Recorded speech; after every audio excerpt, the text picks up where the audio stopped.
গল্পের আসরবাই অগ্নিলা চ্যানেলে আপনাদের সবাইকে স্বাগত জানাচ্ছি। আপনারা শুনছেন হুমায়ুন আহমেদের লেখা উপন্যাস বহুব্রীহি। আজ থাকছে এর পঞ্চম পর্ব। এমদাদ এবং তার নাতনিকে থাকার জন্য যে ঘরটা দেওয়া হয়েছে সেই ঘর এমদাদের খুবই পছন্দ হলো। সে 3বার বলল, দক্ষিণ দুয়ারি জানালা লক্ষ্য করে দেখ, ঘুম হবে তোফা। পুতুল শুকনো গলায় বলল, ঘুম ভালো হইলেই ভালো, আরাম কইরা ঘুমাও।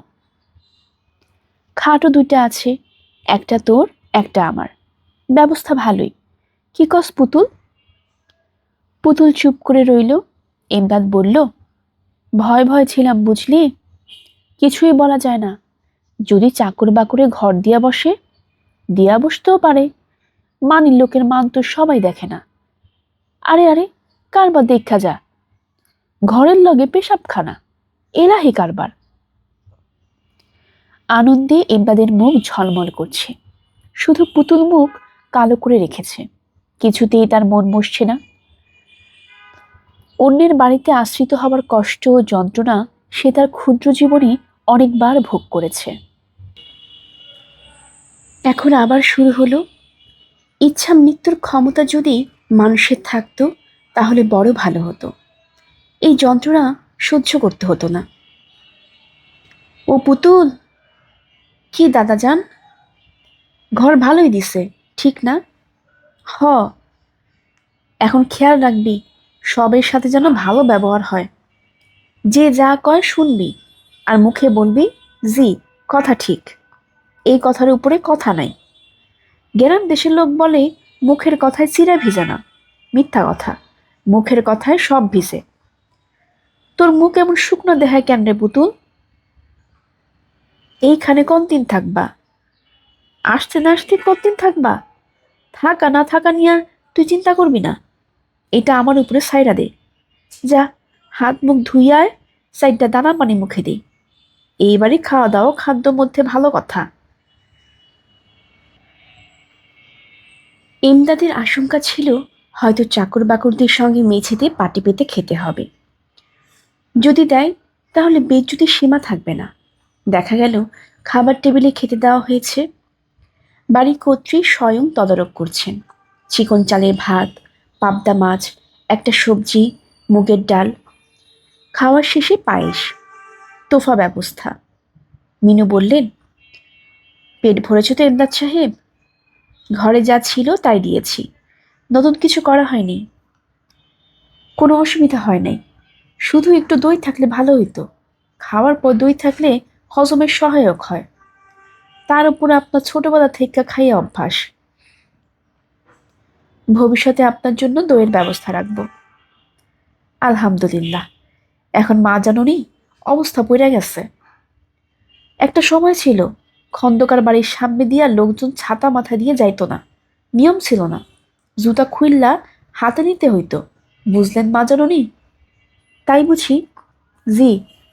একবার কি হইল শুনেন মা জননী। খন্দকার বাড়ির সামনে দিয়ে এক লোক যাইতেছে, হঠাৎ খক করে কাশ ফেলল। সাথে সাথে দারোয়ান ঘাড় ধরে নিয়ে আসলো, বলল, হারামজাদা, এত বড় সাহস, খন্দকার বাড়ির সামনে কাশ ফেলুস, নাকে খত দে, মাটিতে চাটা দে, তারপর যা যেখানে যাবি। পুতুলের এইসব কথা শুনতে অসহ্য লাগে, না শুনেও উপায় নেই। দাদাজান যেখানে যাবে সেখানে এসব বলবে। পুতুলের ধারণা সবই মিথ্যা কথা। সে খাওয়ার মাঝপথে উঠে পড়ল। এবারে তাতে অসুবিধাই হলো। সে জরুরি একটা কথা বাড়ির কর্ত্রীর সঙ্গে বলতে যাচ্ছে, পুতুল থাকায় বলতে পারছে না। এখন সুযোগ পাওয়া গেল। মা জননীকে একটা কথা বলতে চাইতেছিলাম। বলুন। বলতে শরম লাগছে, আমার না বলেও পারতেছি না। তারপর ভেবে দেখলাম, আপনাদের না বললে কাদের বলবো? আপনারা হলেন বটবৃক্ষ। ব্যাপারটা কি?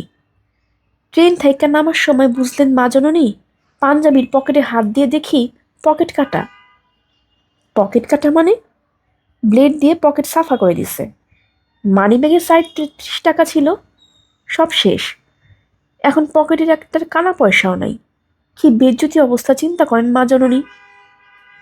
আচ্ছা, ওর একটা ব্যবস্থা হবে। হবে তা তো জানি, বটবৃক্ষ তো শুধু শুধু বলি না। চাইলতা গাছও তো বলতে পারতাম, পারতাম না? আপনাকে কি মিষ্টি দেব? ঘরে মিষ্টি আছে, দেন। আমার অবশ্য ডায়াবেটিস, মিষ্টি খাওয়া নিষেধ। এত নিষেধ শুনলে তো আর হয় না। কি বলেন মা জননী? মিষ্টি খাইতে পারবো না, ভালো মন্দ খাইতে খাইতে পারবো না, সিগারেট খাইতে পারবা না, তাইলে খামুটা কি? বাতাস খামু? দীর্ঘদিন পর ইমদাদের খুব চাপ খাওয়া হয়ে গেল। পেট দমসম হয়ে আছে। খানিকক্ষণ হাঁটাহাঁটি করা দরকার। এদের বাড়িঘর, লোকজন সবার সম্পর্কে একটা ধারণা থাকা দরকার। সে দীর্ঘ পরিকল্পনা নিয়ে এসেছে। নাতনিটাকে এই বাড়িতে গুছিয়ে দিতে হবে। কাজেই পরিবারের সদস্যদের নারী নক্ষত্র জানা খুবই প্রয়োজন। তার কাছে অবশ্য বেশিরভাগ সদস্যকেই বোকা কিসিমের বলে মনে হচ্ছে। এটা খুবই ভালো লক্ষণ। যে পরিবারের সদস্যদের মধ্যে অর্ধেক থাকে বোকা, সেই পরিবার সাধারণত সুখী হয়। এমদাদ ফরিদের ঘরে উকি দিল। ফরিদ চিন্তিত মুখে বিছানায় বসে আছে। ছবি পরিকল্পনা ভেঙে যাওয়ায় তার মন খুবই খারাপ। এমদাদ ঘরে ঢুকতে ঢুকতে বলল, বাবাজি কি জেগে আছেন? ফরিদ কড়া চোখে তাকালো, থমথমে গলায় বলল, আপনি কি এর আগে কাউকে চোখ মেলে বসে বসে ঘুমোতে দেখেছেন, যে আমাকে এরকম একটা প্রশ্ন করলেন? দেখেছেন এইভাবে কাউকে ঘুমোতে? এমদাদ প্রথমটায় হকচকিয়ে গেলেও অতি দ্রুত নিজেকে সামনে নিল। সহজ গলায় বলল, জি জনাব, দেখেছি। চোখ মেলে দাঁড়ায় দাঁড়ায় ঘুমাতে দেখেছি। কাকে দেখেছেন? ঘোড়াকে। ঘোড়া দাঁড়ায় দাঁড়ায় ঘুমায়। লোকটির স্পর্ধায় ফরিদ হতভম্ব। আমাকে দেখে আপনার কি ধারণা হয়েছে যে আমি একটা ঘোড়া? জি না। আপনি প্রাপ্তবয়স্ক প্রবীণ একজন মানুষ বলে আপনি এই দফায় আমাকে ক্ষমা করে দিচ্ছি। ভবিষ্যতে আর করা হবে না। জি আচ্ছা। আপনি কখনো আমার ঘরে ঢুকবেন না। জি আচ্ছা। দাঁড়িয়ে আছেন কেন? চলে যান। একটা সিগারেটের জন্য দাঁড়িয়ে আছি। বাবা জেগে সিগারেট খান? খাই, কিন্তু আপনাকে সিগারেট দেওয়া হবে না। আপনি যেতে পারেন। জি আচ্ছা। জিনিসটা অবশ্য স্বাস্থ্যের জন্যও খারাপ। এমদাদ বের হয়ে এলো। ফরিদের ঘরে ঘটনা তাকে খুব একটা বিচলিত করল না, বরঞ্চ সে খানিকটা মজাই পেল। বড় ধরনের বেকুব সংসারে থাকা ভালো। যে সংসারে বড় ধরনের কোনো বেকুব থাকে, সেই সংসারে ভয়াবহ কোনো সমস্যা হয় না। বোকাগুলি কোনো না কোনোভাবে সমস্যা পাতলা করে দেয়। এমদাদ রাস্তায় বের হলো। চাপ খাওয়ার পর তার একটা সিগারেট দরকার। অপরিচিত মানুষের কাছে টাকা চাওয়ার সমস্যা, কিন্তু সিগারেট চাওয়া কোনো সমস্যা না। এমদাদ আধ ঘন্টার মধ্যে 6টা সিগারেট জোগাড় করে ফেলল। তার টেকনিকটা এরকম, সিগারেট ধরিয়ে কোনো ভদ্রলোক হয়তো আসছে। এমদাদ হাসি মুখে এগিয়ে যাবে। সালাম আলাইকুম ভাই সাহেব। অপরিচিত ভদ্রলোক থমকে দাঁড়ায় বিস্মিত গলায় বললেন, আমাকে কিছু বলছেন? জি, বলুন। আমার হার্টের অসুখ। ডাক্তার সিগারেট বন্ধ করে দিয়েছে। লুকিয়ে সুকিয়ে যে একটা টান দিব, সেই উপায় নাই। ঘর থেকে একটা পয়সা দেয় না। ভাই, এখন আপনি যদি একটা সিগারেট দেন, জীবনটা রক্ষা হয়। ডাক্তার যখন নিষেধ করেছে, তখন তো সিগারেট খাওয়া উচিত হবে না। কয়দিন আর বাঁচবো বলেন? এখন সিগারেট খাওয়া না খাওয়া তো সমান। এরপর আর কথা চলে না। অপরিচিত ভদ্রলোক পকেটে হাত দিয়ে সিগারেট বের করেন। এমদাদ হাসি মুখে বলে, দুটা দিয়ে দেন ভাই সাহেব, রাতে খাওয়ার পর একটা খাবো। এমদাদ যখন সিগারেটের সঞ্চয় বাড়াতে ব্যস্ত, তখন বাড়ির ভেতর ছোট্ট একটা নাটক হলো। মিনু 300 টাকা হাতে নিয়ে পুতুলকে বললেন, মা, এই টাকাটা তোমার দাদাকে দিও। পুতুল বিস্মিত হয়ে বলল, কিসের টাকা? ওনার মানিব্যাগ পকেটমার হয়ে গেল, উনি বলেছিলেন। পুতুল কাঁদো কাঁদো গলায় বলল, কই, দাদা জানে কোনো টাকা তো পকেটমার হয় নাই। ওই তো, দাদা জানে মানিব্যাগ। তবুও তুমি টাকাটা রাখো। না না, আমি টাকা রাখবো না। মিনু বিস্মিত হয়ে লক্ষ্য করলেন পুতুলের চোখে পানি এসে গেছে। তিনি বেশ অবাক হলেন। মিনু কোমল গলায় বললেন, কি ব্যাপার পুতুল? পুতুল ধরা গলায় বলল, দাদাজান মিথ্যা কথা বললে আমার বড় কষ্ট হয়। হয়তো মিথ্যা কথা না, হয়তো উনি ভুলে গেছেন। না, উনি ভুলেন নাই। উনি সহজে কিছু ভুলেন না। পুতুলের কান্নার বেগ ক্রমেই বাড়তে লাগলো। মিনু পুরোপুরি হকচকিয়ে গেলেন। এই মেয়েটা মনে হচ্ছে সম্পূর্ণ অন্যরকম। তিনি নিতান্ত অপরিচিত এই মেয়েটির প্রতি এক ধরনের মমতা অনুভব করলেন। নিরিবিলি বাড়িতে ক্রাইসিস তৈরি হতে সময় বেশি লাগে না। রাত 8:10 একটা ক্রাইসিস তৈরি হয়ে গেল। অবশ্য এটা যে একটা ক্রাইসিস শুরুতে তা বোঝা গেল না। রাতের টেবিলে সবাই খেতে বসেছে। সোবহান সাহেব হাত ধুয়েছেন। তার প্লেটে বিলু ভাত দিতে যাচ্ছে। তিনি বললেন, স্টপ। বিলু বলল, ভাত দেব না বাবা। না। প্লেট বোধহয় ভালো করে ধোয়া হয়নি, তাই না? ওসব কিছু না। সোবহান সাহেব চেয়ার ছেড়ে উঠে দাঁড়ালেন। মিনু বললেন, শরীর খারাপ লাগছে? সোবহান সাহেব অস্পষ্ট এক ধরনের শব্দ করলেন। এই শব্দের কোনো অর্থ নেই। রাত 9:30টার দিকে জানা গেলেও ক্ষুধার প্রকৃত স্বরূপ কি তা জানার জন্য তিনি খাওয়া বন্ধ করে দিয়েছেন। আগামী 10 দিন তিনি পানি ছাড়া কিছুই খাবেন না। বিলু বাবাকে বোঝানোর জন্য তার ঘরে গেল। হাইপার টেনশনের রোগীকে অনিয়ম করলে চলে না। বিলুর সঙ্গে সোবহান সাহেবের নিম্নলিখিত কথাবার্তা হলো। বিলু, বাবা, তুমি ভাত খাবে না? না। ভাত খাবে না কারণ তোমাকে ক্ষুধার স্বরূপ বুঝতে হবে? হ্যাঁ। কেন বলো তো? ক্ষুধার স্বরূপ বুঝে তোমার হবিটা কি? তুমি যদি একজন কবি হতে তাহলে একটা কথা হতো, ক্ষুধা সম্পর্কে কবিতা লিখতে। গদ্যকার হলে আমার ক্ষুধার অসাধারণ বর্ণনা পেতাম। তুমি যদি রাজনীতিবিদ হতে তাহলেও লাভ ছিল। গরিব দুঃখীদের কষ্ট বুঝতে। তুমি বলতে গেলে কিছুই না। তাহলে তুমি কেন কষ্ট করছো? তুই ঘর থেকে যা। তুই বড় বিরক্ত করছিস। তুমি যদি কিছু না খাও তাহলে মাও খাবেন না। সেটা তার ব্যাপার। আমি মনস্থির করে ফেলেছি। না খেয়ে কতদিন থাকবে? যতদিন পারি। অনশনে যাওয়ার এই বুদ্ধি তোমাকে কে দিয়েছে বাবা? দোতলার আনিস সাহেব? হ্যাঁ, আমিও তাই ভেবেছিলাম। বিলু দোতলায় উঠে এলো। তার মুখ থমথম করছে। আনিসের দুটি বাচ্চাই শুয়ে আছে। দুজনেই চোখ বন্ধ। কোনো সাড়া শব্দ করছে না। কারণ আনিস ঘোষণা করেছে সবচেয়ে বেশি সময় যে কথা না বলে থাকতে পারবে সে 5 টাকা পুরস্কার পাবে। পুরস্কারের 5 টাকা খামে ভর্তি করে টেবিলের উপর রেখে দেওয়া আছে। আনিসের ধারণা পুরস্কারের লোভে চুপ করে থাকতে থাকতে দুজনই একসময় ঘুমিয়ে পড়বে। যদিও লক্ষণ তেমন মনে হচ্ছে না। টগর এবং নিশা মুখে কথা বলছে না ঠিকই, কিন্তু ইশারায় কথা বলছে। দুজনই হাত ও ঠোঁট নড়ছে। এইসব কীর্তিকলাপ বিলুকে ঢুকতে দেখে থেমে গেল। দুজনই চোখ বন্ধ করে মরার মতো পড়ে রইল, যেন ঘুমোচ্ছে। বিলু বলল, আনিস সাহেব, আমি কি আপনার সঙ্গে খানিকক্ষণ কথা বলতে পারি? আনিস হাসি মুখে উঠে দাঁড়ালো। কোমল গলায় বলল, অবশ্যই পারেন। আপনার সঙ্গে আমার ফর্মাল পরিচয় হয়নি। আমার নাম। আনিস বলল, আপনার সঙ্গে আমার পরিচয় হয়েছে। আপনার হয়তো মনে নেই। আপনার নাম বিলু। বরিশাল মেডিকেল কলেজে পড়েন। একবার ছাদে আমাকে দেখে ভয় পেয়েছিলেন। আপনি বসুন। না, আমি বসার জন্য আসিনি। ঝগড়া করতে এসেছেন? হ্যাঁ।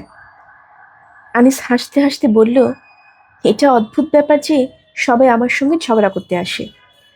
এতদিন পর্যন্ত এই বাড়ি আছি, অথচ এখন পর্যন্ত একজন কেউ এসে বলল না আপনার সঙ্গে গল্প করতে এসেছি। বিলু আনিসের হালকা কথাবার্তার ধারও দিয়ে গেল না। কঠিন গলায় বলল, আপনি কি বাবাকে উপস্থিতি বলেছেন? আমি আপনার কথা বুঝতে পারছি না। আপনি কি বাবাকে বুঝিয়েছেন ক্ষুধার স্বরূপ বোঝার জন্য না খেয়ে থাকার প্রয়োজন? আনিস বিস্মিত হয়ে বলল, উনি কি না খেয়ে আছেন নাকি? হ্যাঁ। কি সর্বনাশ! আমি শুধুমাত্র কথা প্রসঙ্গে বলেছিলাম যে আমরা যারা শৌখিন সমস্যাবিদ তারা মূল সমস্যা নিয়ে ভাষা ভাষা কথাবার্তা বলি। কারণ মূল সমস্যা আমরা জানি না। ক্ষুধা যে কি ভয়াবহ ব্যাপার তা আমরা, অর্থাৎ তথাকথিত মধ্যবিত্ত সমস্যা বিশারদরা জানি না, কারণ আমাদের কখনো ক্ষুধার্ত থাকতে হয় না। রোজার সময় বেশ কিছু সময় ক্ষুধার্ত থাকি, সেও খুব সাময়িক ব্যাপার। তখন আমাদের মনের মধ্যে থাকে সূর্যটা ডুবার সঙ্গে সঙ্গে প্রচুর খাদ্যদ্রব্য চলে আসবে। কাজেই ক্ষুধার স্বরূপ। বিলু আনিসকে থামিয়ে দিয়ে বলল, আপনাকে হাত জোর করে অনুরোধ করছি, আপনার এইসব চমৎকার থিওরি দয়া করে নিজের মধ্যেই রাখবেন। বাবাকে এসবের মধ্যে জড়াবেন না। উনি সব কিছুই খুব সিরিয়াসলি নেন। নিজের জন্য সমস্যা সৃষ্টি করেন, আমাদের জন্য সমস্যা সৃষ্টি করেন। আমি কি বলছি আপনি বুঝতে পারছেন? জি পারছি। সুযোগ যখন পাওয়া গেছে তখন আরও একটা কথা আপনাকে বলতে চাচ্ছি। কথাটা হচ্ছে, আপনি যে আপনার বাচ্চাদের মাধ্যমে আমাকে প্রেম নিবেদন করেছেন, এতে আমি শুধু অবাক হয়েছি তাই না, দুঃখিত হয়েছি, রাগ করেছি, বিরক্ত করেছি। তুচ্ছ বিষয় নিয়ে হইচই করা আমি পছন্দ করি না বলেই এতদিন চুপচাপ ছিলাম। আজ বলে ফেললাম। আনিসকে একটা কথা বলারও সুযোগ না দিয়ে বিলু নিচে নেমে গেল। আনিস ডাকল, টগর, টগর। টগর জেগে আছে, তবু কথা বলছে না। কথা বললেই বাজিতে হারতে হয়। আনিস বলল, টগর কথা বল, এখন কথা বললে বাজিয়ে কোনো হেরফের হবে না। টগর। জি। বিলু মেয়েটিকে তুমি কি বলেছ? আমি কিছু বলিনি, নিশা বলেছে। নিশা, তুমি কি বলেছ?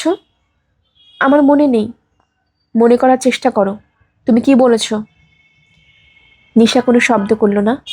টগর বলল, নিশা মনে হচ্ছে ঘুমিয়ে পড়েছে বাবা। আনিস বলল, তোমার কি মনে আছে নিশা কি বলেছে? মনে আছে। বলো তো শুনি। নিশা ওনাকে বলেছে আব্বু আপনাকে বিয়ে করবে, তখন আপনি আমাদের সঙ্গে থাকবেন, তখন আমরা আপনাকে আম্মু ডাকবো। আনিস হতভম্ব হয়ে ছেলের দিকে তাকিয়ে রইল। অনেক কষ্টে বলল, ভদ্র মহিলা নিশার কথা শুনে কি বলল? সে তখন বলল, টগর, তোমার বাবা এইসব কথা তোমাদের বলেছেন? আমি বললাম, হুঁ। তুমি হুঁ বললে? হ্যাঁ। কিন্তু আমি তো কখনো এরকম কথা বলিনি, তুমি হো বললে কেন?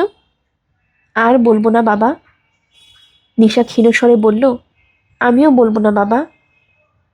এতক্ষণ সে জেগেই ছিল, কোনো পর্যায়ে কথাবার্তায় অংশগ্রহণ করবে এইটাই শুধু বুঝতে পারছিল না। একটা মানুষ ক্ষুধা কেমন হয় এটা জানার জন্য না খেয়ে আছে, এই ব্যাপারটা পুতুলকে অভিভূত করে ফেলেছে। সে কয়েকবার দাদাজানের সঙ্গে এই বিষয়টি নিয়ে কথা বলতে চেষ্টা করল। ইমদাদ কোনো পাত্তা দিল না। এমনিতে তার মেজাজ খারাপ, পকেট মারের ব্যাপারটায় উল্টাপাল্টা কথা বলে মেয়েটা তাকে ডুবিয়েছে। শুরুতেই বেইজ্জত হতে হলো। এটাকে যে কোনোভাবেই হোক সামলাতেই হবে। কিভাবে সামলাবে তাই নিয়ে এমদাদ চিন্তা ভাবনা করছে। এর মধ্যে পুতুল ঘ্যান ঘ্যান করছে সোমান সাহেবের না খাওয়া নিয়ে। এই মেয়েটাকে কড়া একটা ধমক দেওয়া দরকার। ধমক দিতেও ইচ্ছে করছে না। ও দাদা যান, ঘুমাইলা? না। কেমন আশ্চর্য মানুষ দেখলা দাদা যান, ক্ষুধা কেমন জিনিস এটা জানানোর জন্য না খাইয়া আসে। দুনিয়াটা ভর্তি বেকুবে, এটাও কি বেকুবির এক নমুনা? সে দাদা যান, এমন কথা কইও না। এই বুড়া বেকুব তো বেকুবেই, তুইও বেকুব। তুই আমার সাথে কথা কইস না। আমি কি দোষ করলাম দাদা যান? চুপ, কোনো কথা না। বুড়ো বয়সের মধ্যরাতে ঘুম হয় না। এমদাদ রাত 1:30টায় ঘুমের আশায় জলাঞ্জলি দিয়ে বারান্দায় গিয়ে বসল। ফুরফুরে বাতাস দিচ্ছে, বসে থাকতেও আরাম।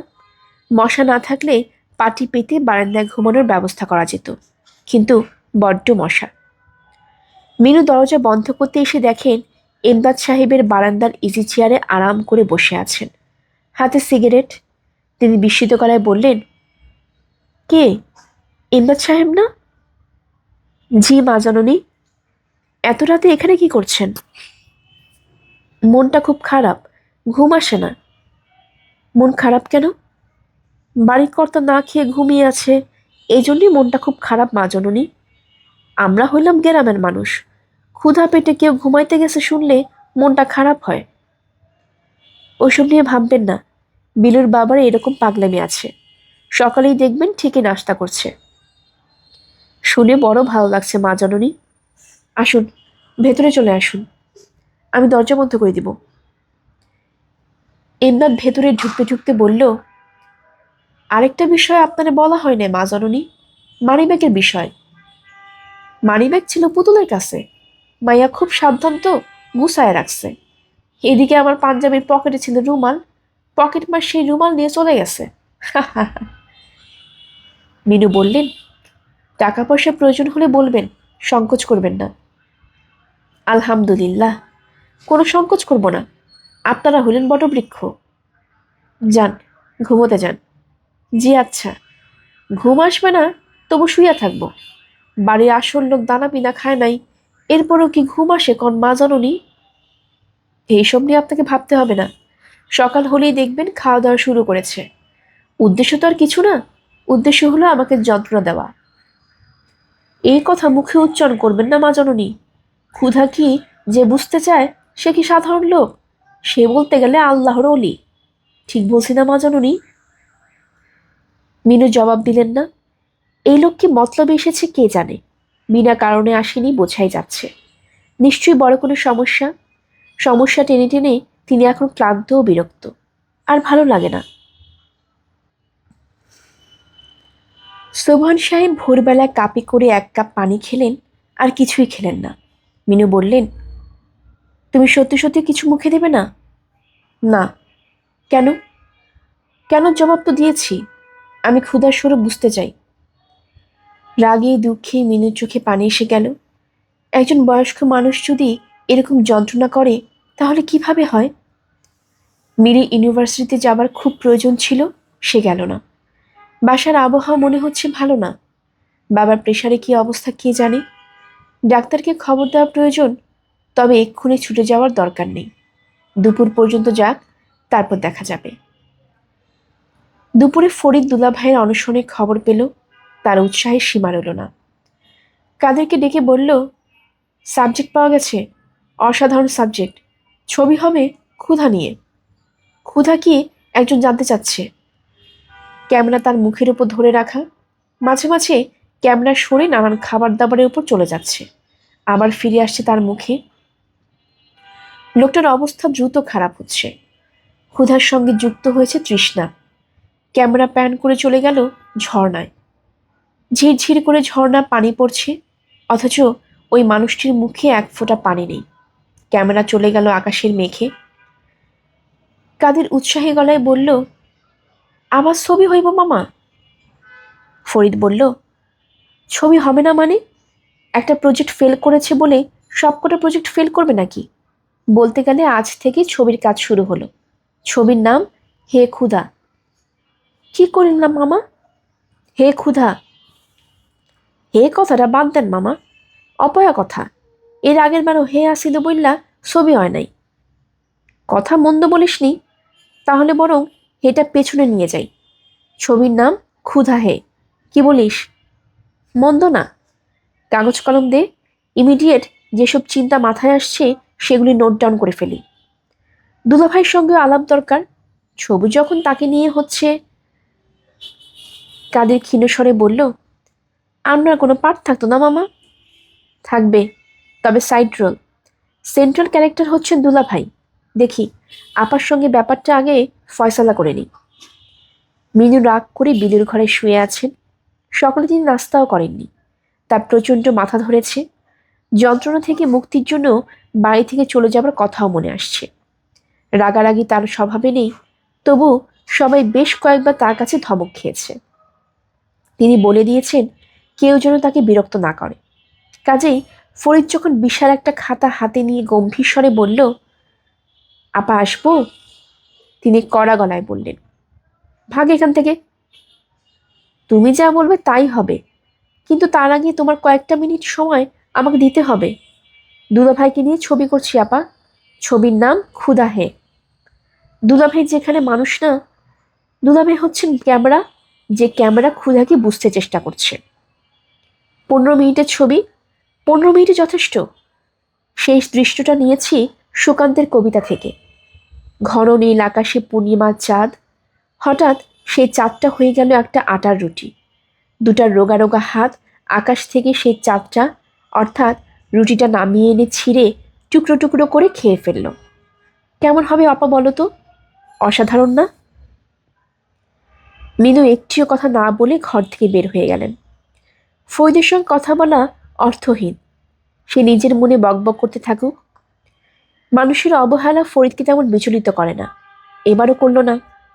আসলে এই মুহূর্তে ক্ষুধাহে ছবি সেই দৃশ্য তাকে অভিভূত করে রেখেছে। রোগা রোগা দুটো হাত আকাশ থেকে চাঁদটা নামিয়ে ছিঁড়ে টুকরো টুকরো করে কপ কপ করে খেয়ে ফেলছে। এই দৃশ্যের কোনো তুলনা হয় না। ফরিদ ঘর থেকে বের হয়েই পুতুলের মুখোমুখি পড়ে গেল। ফরিদ কড়া গলায় বলল, এই যে মেয়ে, দাঁড়াও তো, দেখি হাত দুটো মেলো তো। পুতুল ভয়ে ভয়ে হাত মেলল। রোগা রোগা হাত আছে, মনে হচ্ছে তোমাকে দিয়ে হবে। তুমি কি একটা কাজ করতে পারবে? কি কাজ? অতি সামান্য কাজ। পারবে কি পারবে না সেটা বলো। পুতুল ক্ষীণ স্বরে বলল, পারবো। Very good. কাজটা অতি সামান্য। আকাশ থেকে চাঁদটা টেনে নামাবে, তারপর ছিঁড়ে কুচি কুচি করে খেয়ে ফেলবে। পুতুল অপলক চোখে তাকিয়ে আছে। তার সব চিন্তা ভাবনা এলোমেলো হয়ে গেছে। ফরিদ দাঁড়ালো না, লম্বা লম্বা পা ফেলে বারান্দায় চলে গেল। ছবিটা নিয়ে ঠান্ডা মাথায় ভাবা দরকার, খুবই ঠান্ডা মাথায়। দরকার হলে ছবির লেন্থ কমিয়ে 15 থেকে 10 মিনিটে নিয়ে আসতে হবে। তবে সেই 10 মিনিটও হবে অসাধারণ। 10 মিনিট গোল্ডেন মিনিটস। গল্পের আসর পাই অগ্নিলা জানিলে আপনারা শুনছিলেন হুমায়ুন আহমেদের লেখা উপন্যাস বহুব্রীহি। আজ ছিল এর 5ম পর্ব। আমাদের গল্প পাঠ আপনাদের কাছে কেমন লাগে অবশ্যই কমেন্ট করে জানাবেন। নতুন যারা আছেন তারা অবশ্যই সাবস্ক্রাইব করে নেবেন, বন্ধুদের সাথে শেয়ারও করবেন। সবাই ভালো থাকবেন। ধন্যবাদ।